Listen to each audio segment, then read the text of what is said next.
Hello दोस्तों, नमस्ते। अपन writ 2020 की तैयारी है, उसके लिए सामाजिक विज्ञान जो विषय है उसके कक्षा 8 का भाग फर्स्ट अध्याय भूगोल है।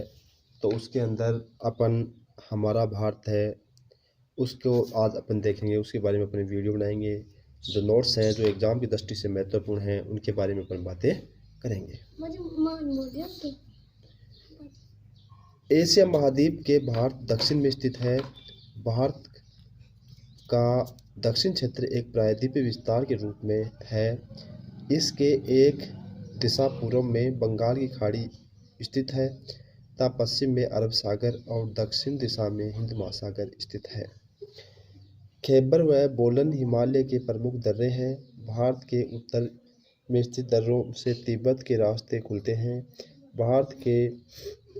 भारत विश्व में उत्तरी पूर्वी गोलार्ध में स्थित है। कि भारत है वो कौन सी गोलार्ध में स्थित है? उत्तरी पूर्वी गोलार्ध में स्थित है विश्व में।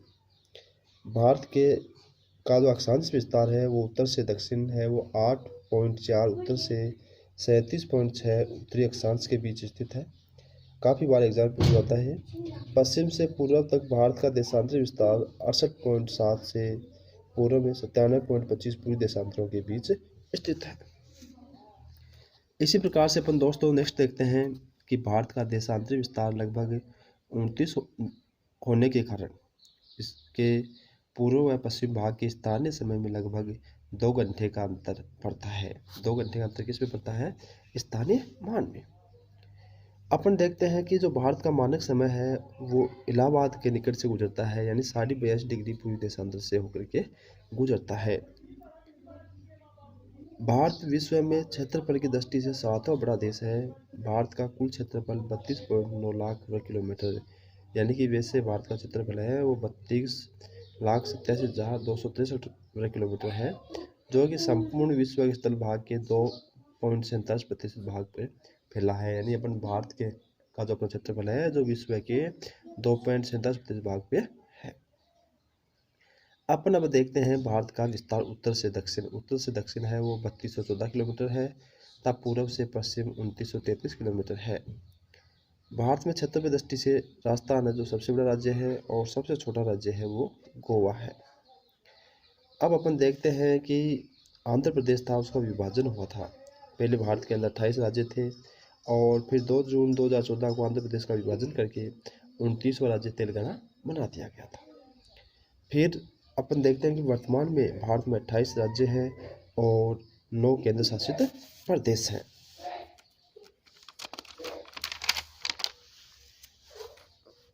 अब अपन देखते हैं भारत को 6 प्रमुख भौतिक प्रदेशों में बांटा जा सकता है। उत्तरी और उत्तरी पूर्वी पर्वतीय प्रदेश यानी हिमालय पर्वत वाला है, गंगा का मैदानी प्रदेश, दक्षिण का प्रायद्वीपीय पठार, तटीय मैदान, थार का मरुस्थल और द्वीप समूह है। इसी प्रकार से अपन देखते हैं कि हिमालय पर्वत श्रृंखला है जो विश्व की सबसे ऊंची व नवीन पर्वत श्रृंखला है। हिमालय दक्षिण से उत्तर की ओर 3 समांतर श्रेणियों में विभाजित है। हिमालय कितनी श्रेणियों में विभाजित है? 3 श्रेणियों में विभाजित है। हिमालय में तिब्बत व नेपाल की सीमा पर स्थित माउंट एवरेस्ट विश्व की सबसे ऊंची चोटी है। यानी विश्व की सबसे ऊंची चोटी कौन सी है? Mount Everest. ये भी काफ़ी बार एग्जाम पूछा गया है। जिसकी औसत ऊंचाई है वो समुद्र तल से कितनी है? 8,848 मीटर है। आगे देखते हैं हम गंगा का मैदान नवीन जलोढ़ मिट्टी के भारत का सबसे उपजाऊ भूभाग है। यानी भारत का सबसे उपजाऊ भूभाग है वो गंगाओं की जो जलोढ़ मिट्टी है वो सबसे उपजाऊ मिट्टी है। भारत में सबसे ज़्यादा कृषि इसी मैदान में होती है। इसे भारत का अन्न भंडार भी कहते हैं। कि भारत का अन्न भंडार क्यों कहते हैं? क्योंकि इसी के ऊपर सबसे ज़्यादा खेती की जाती है।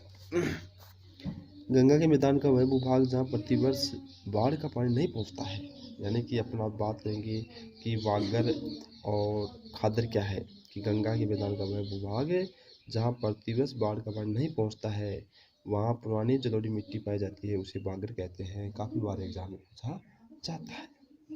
आप देखेंगे खादर कि गंगा के मैदान का वह भूभाग जहाँ प्रतिवर्ष बाढ़ का पानी पहुँचकर नवीन जलोढ़ मिट्टी बिछाता है उसे खादर कहते हैं। अब अपन देखते हैं कि पिछली बार जो रिट हुई थी 11 फरवरी को, तो उसके अंदर भी पूछा गया था कि हिमालय के पर्वतीय क्षेत्र में कंकड़ पत्थर से निर्मित पतले मैदान को भाबर एवं दलदली मैदान उसे तराई कहते हैं। उसमें पूछा गया था तराई उसे कहते हैं।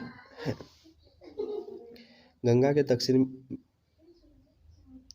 के गंगा के मैदान के दक्षिण में त्रिभुज आकृति के मैदान का पठार स्थित है, जिसे भारत का प्रायद्वीप कहते हैं। भारत का प्रायद्वीप क्या होता है कि जो तीन ओर से क्या होता है कि जल के द्वारा घिरा हुआ होता है।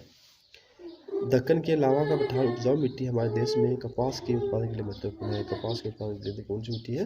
दक्षिण के लावा वाली।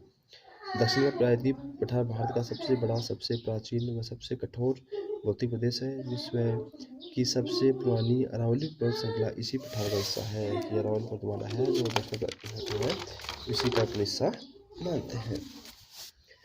अब आगे हम देखते हैं कि बंगाल की खाड़ी में स्थित 247 द्वीपों का एक समूह है, अंडमान एवं निकोबार कहलाता है। ये अंडमान निकोबार द्वीप जो है उसके अंदर क्या है कि बंगाल की खाड़ी, उसमें 247 द्वीप हैं। अंडमान के बेरन द्वीप पर भारत का एकमात्र सक्रिय ज्वालामुखी स्थित है। यानी अंडमान के जो बेरन द्वीप है उस पर क्या स्थित है? भारत के सक्रिय ज्वालामुखी। निकोबार में स्थित इंदिरा पॉइंट भारत का सबसे दक्षिणी द्वीप है। अरब सागर में स्थित 36 द्वीपों के समूह को लक्षद्वीप कहते हैं। लक्षद्वीप का अर्थ होता है 1 लाख द्वीप। भारत में 22 भाषाओं के संवैधानिक दृष्टि से भाषाओं दर्जा दिया गया है। कि भारतीय संविधान के अंदर कितनी भाषाओं का दर्जा मिला है? 22 को।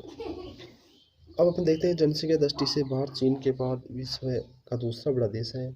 विश्व की कुल जनसंख्या लगभग 17.5% भाग, यानी भारत के अंदर 121.01 करोड़ भाग पाया जाता है। धन्यवाद दोस्तों, ये पाठ था और इसके बारे में हमने अध्ययन किया है, पढ़ा है। आगे मैं नेक्स्ट वीडियो इसी प्रकार से बनाता रहूँगा, आप लोगों को भेजता रहूँगा। आपका सहयोग और सुझाव चाहिए। धन्यवाद।